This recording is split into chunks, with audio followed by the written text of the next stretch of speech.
Hi everyone, Tim here, and I wanted to record a video message for the campus community again.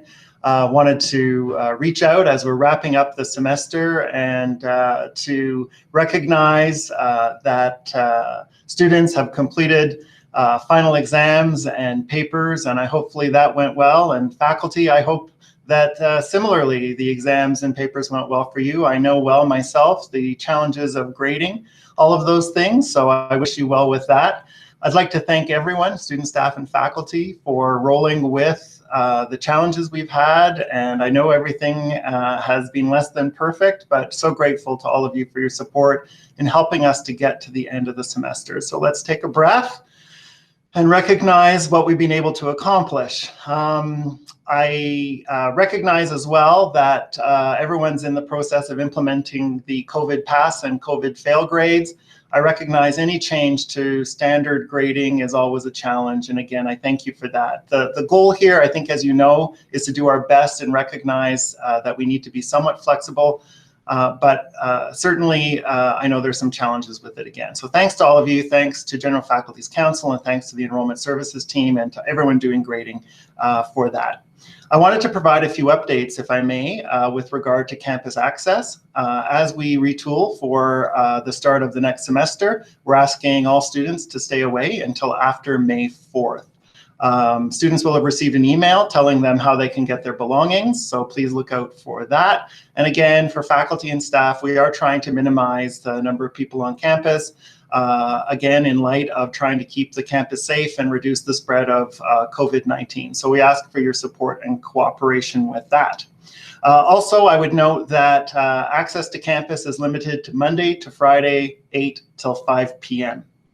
I know all of you are also wondering about the fall semester and what lies ahead, and I think the university is certainly preparing for a number of scenarios.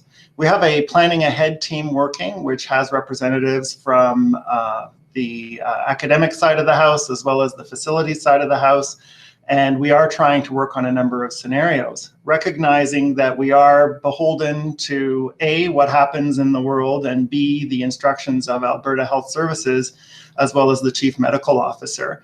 I do remain hopeful that we'll have more lead time than we did when we had to rapidly implement the recommendations associated with the pandemic. But I think a key to this is actually going to be communication. I wish we could give you something solid and firm, but we're going to have to be somewhat dynamic and recognize that we have to prepare for all eventualities. I think that as we keep an eye on what may change, that we will certainly do our utmost. Please pay attention and to the messaging from the university about this.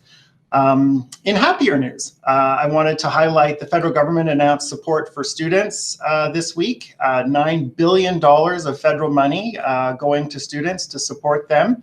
Specifically for students who don't have placements or summer jobs this summer. I'm sure that there are some criticisms of the program, but frankly, $9 billion is an incredible sum of money, and I think it certainly goes a long way in the right direction to helping our students at MRU manage both their obligations as individuals and hopefully supporting them in fulfilling their educational plans, coming back and returning to their studies in the fall. And so I am hopeful that that will be of great aid to all of you. The warmer days are here, so hopefully you'll have a chance to stick your head out your door, go out and exercise, of course, following all the recommended physical distancing guidelines. I am amazed that we've made it through this semester, and that, again, I remain so grateful to all of you in the campus community for your efforts to allow us to achieve that. I hope that I will have more details to share with you about the times ahead, and in the meantime, I wish you well, take care, and stay healthy.